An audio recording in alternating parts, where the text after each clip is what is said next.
जय हिंद। नमस्कार फ्रेंड्स, ज्योति क्लासेस में आप सभी का एक बार फिर से स्वागत है। हेलो दोस्तों, कैसे हैं आप सभी? आई होप आप सभी बहुत ही अच्छे होंगे, स्वस्थ होंगे, स्टडी अपनी कंटिन्यू कर रहे होंगे। चलते हैं हमारी आज की क्लास की तरफ। जैसा कि आप सभी जानते हैं, हम कर रहे हैं हमारी होम साइंस की सीरीज़, जिसमें हम क्लास 6 to 12 तक की बुक को कवर कर रहे हैं, जो कि हमारी कंटिन्यू चल रही है।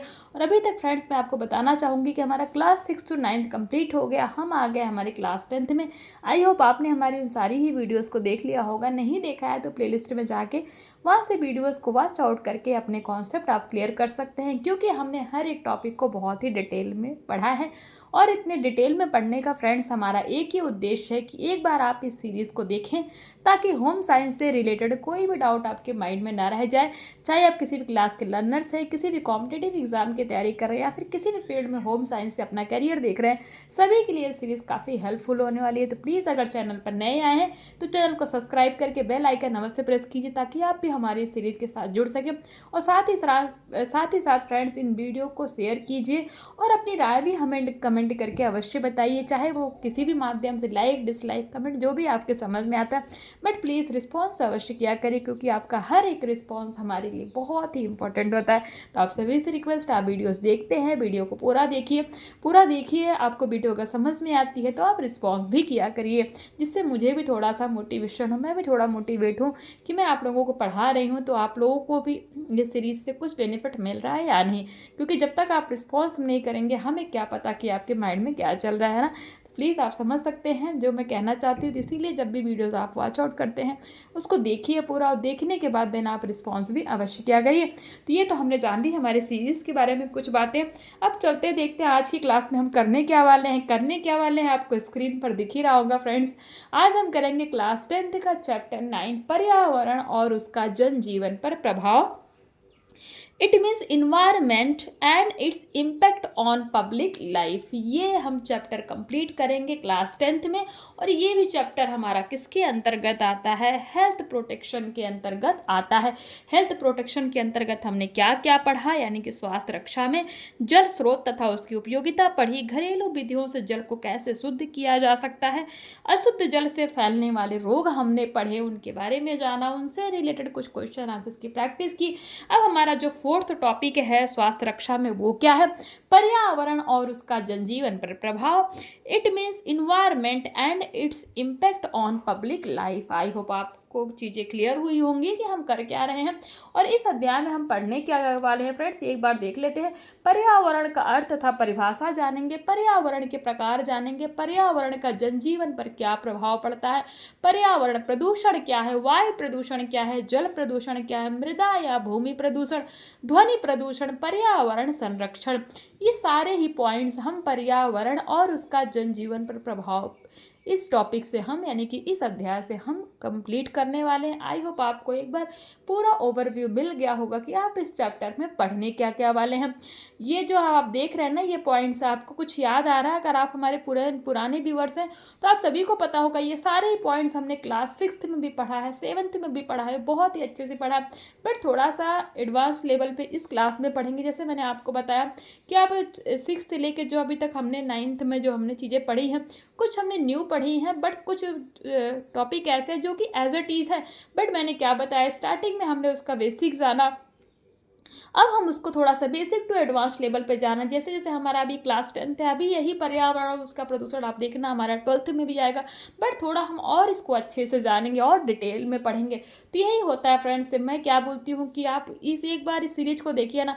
आप किसी भी स्टेट का कोई भी कॉम्पिटिटिव एग्जाम होता है ना, आप कहीं पर चाहे TGT, PGT, assistant professor, net, जो भी एग्ज़ाम होता है, आप कहीं पर भी देखिए जो कि होम साइंस से रिलेटेड है, आप देखना आपको सब चीज़ें वही मिलेंगी। बट क्या होता है, थोड़ा सा कहीं पे क्वेश्चन थोड़ा घुमा के पूछ लेता है, थोड़ा कहीं नॉर्मल लैंग्वेज में पूछ लेता है, यही डिफरेंस होता है। इसीलिए मैं बोलती हूँ, इसीलिए तो हम बेसिक टू एडवांस की पढ़ाई कर रहे हैं, कि आप धीरे धीरे बेसिक से जाने चीज़ें और उसको एकदम डिटेल में क्लास 12 तक जाते जाते आप बहुत ही डिटेल में इन चीज़ों को समझें।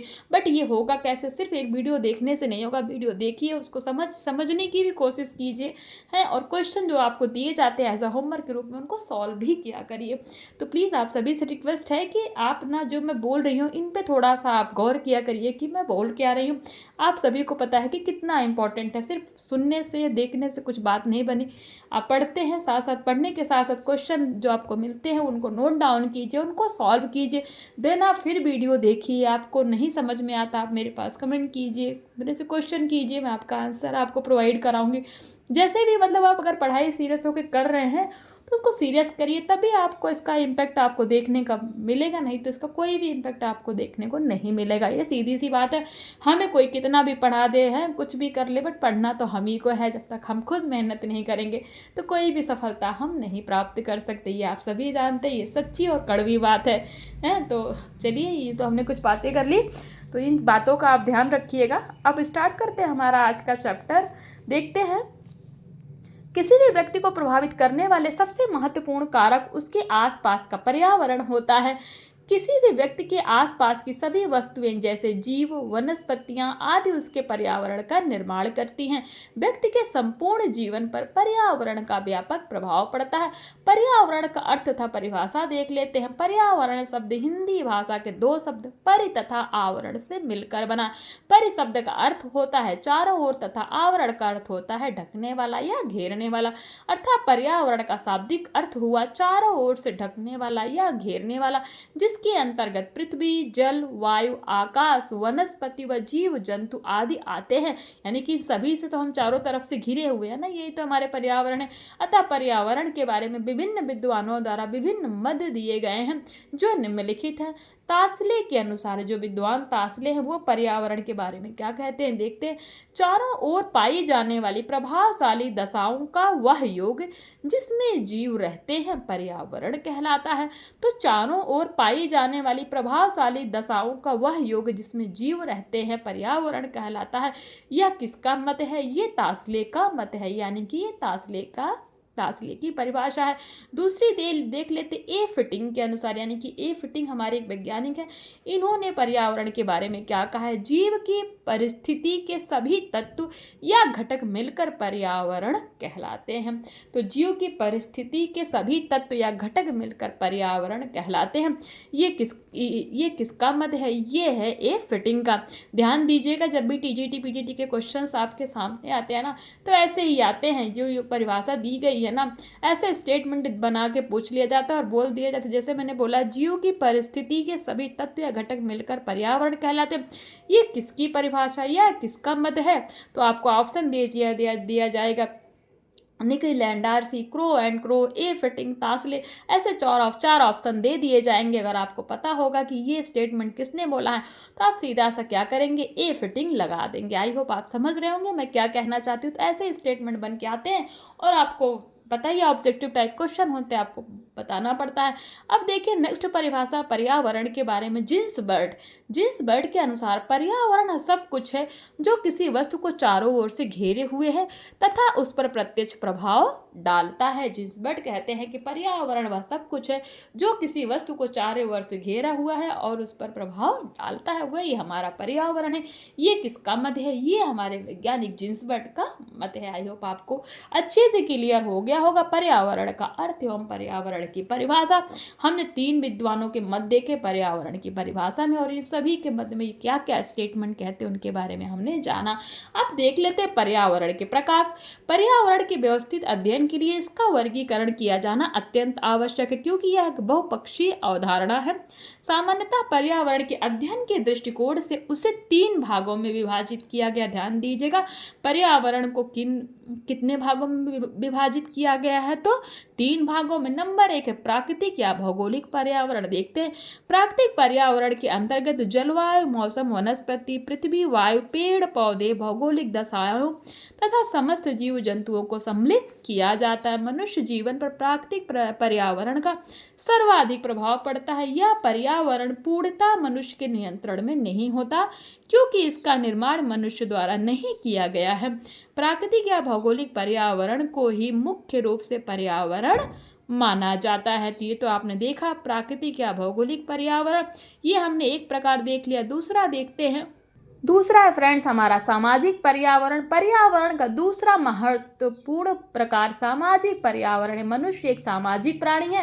वह प्रत्येक व्यक्ति पर समाज का प्रभाव पड़ता है क्योंकि वह उसका सदस्य होता है। उनके बीच जो संबंध होता है उसे सामाजिक संबंध कहा जाता है। सामाजिक पर्यावरण के अंतर्गत परिवार, पड़ोस, रिश्ते, नाते, खेल, साथी, समुदाय, विद्यालय, समाज एवं उसके प्रभावों को सम्मिलित किया जाता है। तो ये तो हमने जाना सामाजिक पर्यावरण। तीसरा प्रकार हम देख लेते हैं पर्यावरण का सांस्कृतिक पर्यावरण। तो मानव निर्मित वस्तुओं का विस्तृत रूप तथा परिवेशी सांस्कृतिक पर्यावरण है जिसमें भौतिक तथा अभौतिक वस्तुओं को सम्मिलित किया जाता है। सांस्कृतिक पर्यावरण के भौतिक घटक में आवास, औद्योगिक संस्थान, उपयोग के उपकरण एवं वस्तुएं तथा मशीनें आदि सम्मिलित हैं। ध्यान दीजिएगा, सांस्कृतिक पर्यावरण के जो भौतिक घटक में कौन कौन से आते हैं? आवास आता है, औद्योगिक संस्थान हो गए, उपयोग के उपकरण एवं वस्तुएं तथा मशीनें सम्मिलित होते हैं। तथा अभौतिक घटक जो होता है उसमें धर्म, संस्कृति, भाषा, लिपि, कानून एवं प्रथा आदि को सम्मिलित किया जाता है। तो सांस्कृतिक पर्यावरण में आपने देखा भौतिक और अभौतिक। भौतिक किसके अंतर्गत आते हैं हमने देख लिया, अभौतिक पर्यावरण किसके अंतर्गत आते हैं हमने देख लिया। तो ये तो हमने देखा पर्यावरण का प्रकार। हमने क्या क्या देखा? भौगोलिक पर्यावरण, सामाजिक पर्यावरण और सांस्कृतिक पर्यावरण। आई होप ये तीनों प्रकार आपको अच्छे समझ में आए होंगे। अब चलते हम पर्यावरण का जनजीवन पर प्रभाव देखते हैं। इट मीन्स क्या देखेंगे हम? Impact environmental and impact on public life. फटाफट देखते हैं। जनजीवन पर प्रत्यक्ष प्रभाव पड़ता है। कैसे? जनसंख्या पर प्रभाव। नंबर 1, जनसंख्या पर प्रभाव। किसी क्षेत्र का पर्यावरण वहां की जनसंख्या को विशेष रूप से प्रभावित करता है। जिस भौगोलिक पर्यावरण की पोषण क्षमता मनुष्य के अधिक अनुकूल होती है वहां जनसंख्या में तीव्र वृद्धि होती है। जहां प्रतिकूलता होती है वहां पर लोग कम रहना पसंद करते हैं, सभी को पता है। उदाहरण रेगिस्तान, बंजर भूमि वाले स्थान पर जनसंख्या कम तथा नदियों के मैदानों, समतल व उपजाऊ भूमि वाले स्थानों पर जनसंख्या अधिक पाई जाती है। नंबर 2, मकान की बनावट पर प्रभाव, यानी कि जो जनजीवन पर प्रभाव पड़ता है पर्यावरण का वो मकान की बनावट पर भी पड़ता है। कैसे? देखते हैं।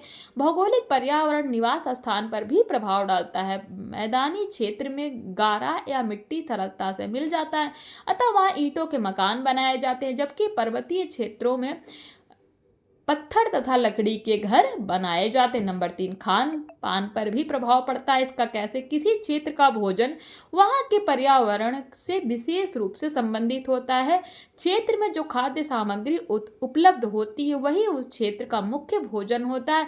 जैसे कि मैदानी क्षेत्रों में दाल, चावल, गेहूं तथा सब्जियों की अधिकता के कारण तथा समुद्री तटीय तथा पर्वतीय क्षेत्रों में मांस, मछली तथा अंडे की अधिकता के कारण वहां के लोग का मुख्य आहार यही खाद्य सामग्रियां होती हैं। नंबर 4 देखते हैं वस्त्रों पर प्रभाव। व्यक्ति के वस्त्रों पर भी उसके पर्यावरण का प्रभाव पड़ता है। ठंडे पर्यावरण में रहने वाले लोग ऊनी, गर्म एवं चुस्त वस्त्र पहनते हैं, जबकि गर्म प्रदेशों में रहने वाले व्यक्ति सूती, बारीक तथा ढीले ढाले वस्त्र पहनते हैं। नंबर 5 है आवागमन के साधनों पर प्रभाव। लोगों को यातायात एवं आवागमन के साधनों पर भी पर्यावरण का प्रभाव पड़ता है। पर्यावरण के अनुसार आवागमन के साधन अलग अलग होते हैं। मैदानी क्षेत्रों में रेल, मोटर कार तथा बस आदि साधनों का प्रयोग अधिक होता है, जबकि पर्वतीय क्षेत्रों में खच्चरों तथा रेगिस्तान में ऊंट के माध्यम से आवागमन होता है। नंबर 6 देख लेते हैं। शारीरिक लक्षणों एवं स्वास्थ्य पर प्रभाव। पर्यावरण व्यक्ति के शारीरिक लक्षणों को भी प्रभावित करता है। भौगोलिक पर्यावरण के प्रभाव से व्यक्ति का रंग, कद व आकृति निर्धारित होती है। नंबर 7 है व्यवसाय पर प्रभाव। व्यक्ति के व्यवसाय के चयन में पर्यावरण का विशेष महत्व है। उदाहरण नदियों के मैदानों में मुख्य व्यवसाय कृषि होता है, जबकि पहाड़ी क्षेत्रों में लकड़ी, पशुपालन तथा शिकार आदि व्यवसाय को अपनाया जा सकता है। तो ये तो हमने देखा क्या जनजीवन पर प्रत्यक्ष प्रभाव पर्यावरण का किस तरीके से पड़ता है। अब नंबर 2 देख लेते हैं जनजीवन पर अप्रत्यक्ष रूप से किस तरह से पर्यावरण का प्रभाव पड़ता है उसके बारे में देखते हैं। नंबर 1 है आर्थिक गतिविधियों पर प्रभाव। प्रत्येक उद्योग धंधे के लिए अनुकूल जलवायु, कच्चे माल की उपलब्धता, निर्यात की सुविधा आदि आवश्यक होते हैं। अर्थात मनुष्य के द्वारा की जाने वाली आर्थिक गतिविधियों का निर्माण उस क्षेत्र के पर्यावरण के अनुकूल किया जाता है। नंबर 2 है प्रजातीय गुणों पर प्रभाव। भौगोलिक पर्यावरण में पाई जाने वाली भिन्नता का प्रजातीय गुणों पर भी प्रभाव पड़ता है। भौगोलिक भिन्नताओं के कारण विभिन्न प्रजातियों का जन्म होता है और उनमें खान पान, रीति रिवाज तथा साहित्य संबंधी अंतर भी पाए जाते हैं। नंबर 3 है राजनीतिक स्थिति पर भी प्रभाव पड़ता है। कैसे देखते हैं? प्रदेश की भूमि, जलवायु तथा परिस्थितियां यदि जनता के अनुकूल हों तो राजनीतिक स्थिति भी स्थिर होगी, जबकि इसके विपरीत यदि भौगोलिक परिस्थितियों के कारण जनता को भरण पोषण के साधन उपलब्ध नहीं हो पा रहे हैं तो वे घुमंतु जीवन व्यतीत करते, यानी कि एक जगह से दूसरी जगह भटकते रहते हैं, जिससे राजनीतिक स्थिति स्थिर हो जाएगी। नंबर 4 है सभ्यता पर प्रभाव। सभ्यता के निर्माण के लिए भौगोलिक व प्राकृतिक पर्यावरण अनुकूल होना चाहिए। पर्यावरण के अनुकूल न होने की स्थिति में सभ्यता का विनाश हो जाता है। और नंबर 5 है कला और साहित्य पर भी पर्यावरण का अप्रत्यक्ष प्रभाव पड़ता है। कैसे देखते हैं? प्राकृतिक पर्यावरण तथा प्राकृतिक प्रेम साहित्यकारों एवं कलाकारों को विशेष रूप से प्रभावित करता है। स्थानीय प्राकृतिक वातावरण से प्रभावित होकर विभिन्न विद्वानों ने महत्वपूर्ण रचनाएं की हैं।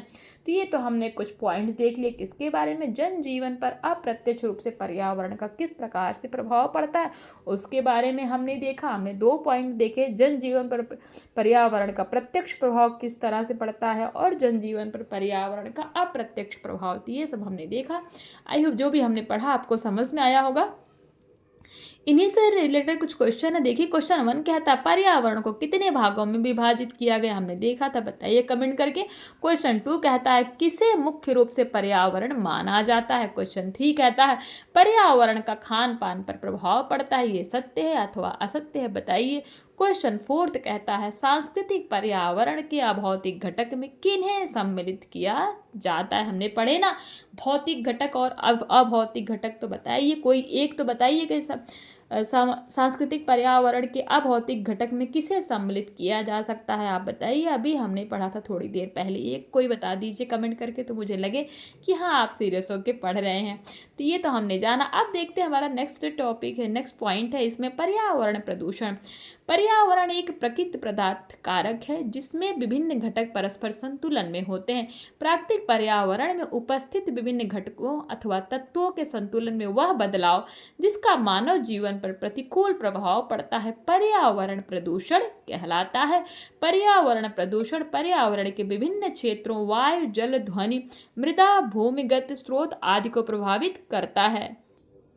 पर्यावरण प्रदूषण के बारे में ओडम क्या कहते हैं देख लेते हैं। ओडम के अनुसार पर्यावरण प्रदूषण जलवायु और मृदा के भौतिक, रासायनिक तत्व, जैविक लक्षणों में वह अवांछनीय परिवर्तन है जो मनुष्य जीवन, अन्य जीवों, औद्योगिक संस्थानों, जीवन दशाओं एवं सांस्कृतिक विरासतों को हानिकारक रूप में प्रभावित करता है या प्राकृतिक संसाधनों को नष्ट कर सकता है।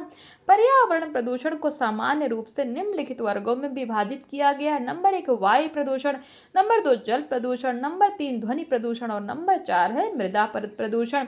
जो पर्यावरण प्रदूषण को कितने भागों में विभाजित किया गया है, तो 4 विभागों में। कौन से? वायु प्रदूषण, जल प्रदूषण, ध्वनि प्रदूषण और मृदा प्रदूषण। अब देख लेते हैं पर्यावरण प्रदूषण के सामान्य कारण क्या है। पर्यावरण प्रदूषण अपने आप में एक गंभीर तथा व्यापक समस्या है। पर्यावरण प्रदूषण के लिए मुख्यतः मानव समाज ही जिम्मेदार है। विश्व में मानव ने जैसे जैसे सभ्यता का बहुपक्षीय विकास किया है वैसे वैसे उसने प्राकृतिक पर्यावरण को प्रभावित किया है। पर्यावरण प्रदूषण के असंख्य कारण हैं कि जिनके कारण पर्यावरण हमारा प्रदूषित होता है, परंतु उनमें से कुछ मुख्य कारण हम देख लेते हैं। नंबर 1 औद्योगिकरण। तीव्र औद्योगिकरण पर्यावरण प्रदूषण के लिए एक मुख्य कारक है। औद्योगिक संस्थानों में ईंधन जलने से वायु प्रदूषण होती है, वहीं औद्योगिक अपशिष्टों का उत्सर्जन जल एवं मृदा प्रदूषण तथा उद्योगों की मशीनों का शोर ध्वनि प्रदूषण फैलाने में सहायक है। विश्व में हर जगह तीव्र औद्योगिकरण के परिणाम स्वरूप प्रदूषण तेजी से बढ़ रहा है। नंबर 2 है नगरीकरण। नगरीकरण के परिणाम स्वरूप जनसंख्या के बड़े भाग का नगरीय क्षेत्रों में बसना प्रदूषण प्रदूषण का एक मुख्य कारण है। नगरीय क्षेत्रों में विभिन्न उद्योगों की स्थापना, पानी की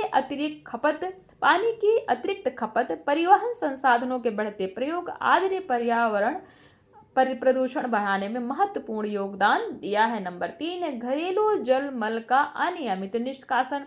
आवासीय क्षेत्रों में खुले में शौच के कारण उत्पन्न दुर्गंध तथा वाहित मल द्वारा वायु, जल एवं मृदा प्रदूषण में बढ़ोतरी होती है। नंबर 4 है घरेलू अपमार्जकों का प्रयोग। घर में प्रयुक्त अनेक अपमार्जक पदार्थ जैसे मक्खी, मच्छर, खटमल, कॉकरोच, दीमक आदि को नष्ट करने के लिए विभिन्न दवाओं का प्रयोग एवं साबुन, डिटर्जेंट आदि घरों से विसर्जित होकर वायु अथवा जल के माध्यम से हमारे पर्यावरण में मिल जाते हैं तथा पर्यावरण प्रदूषण में वृद्धि करते हैं। नंबर 5 है दहन एवं धुआं। रसोई घर, उद्योगों, परिवहन के साधनों आदि द्वारा विभिन्न प्रकार की गैसों एवं धुओं में वृद्धि से वायु प्रदूषण बढ़ता है, जो कि हमारे पर्यावरण को नुकसान पहुंचाता है। नंबर 6 कृषि क्षेत्र में कीटनाशकों एवं रासायनिक उर्वरकों का प्रयोग। कृषि कार्य हेतु विभिन्न प्रकार के कीटनाशक, रासायनिक उर्वरकों के प्रयोग द्वारा प्रदूषण में वृद्धि हुई है। विभिन्न लाभकारक कीटों को भी कीटनाशकों द्वारा समाप्त किया जाता है। कीटनाशक एवं उर्वरक वर्षा जल के माध्यम से नदियों में मिलकर एवं मृदा में मिलकर जल एवं मृदा प्रदूषण में योगदान करते हैं। फिनॉल, ध्यान दीजिएगा, फिनॉल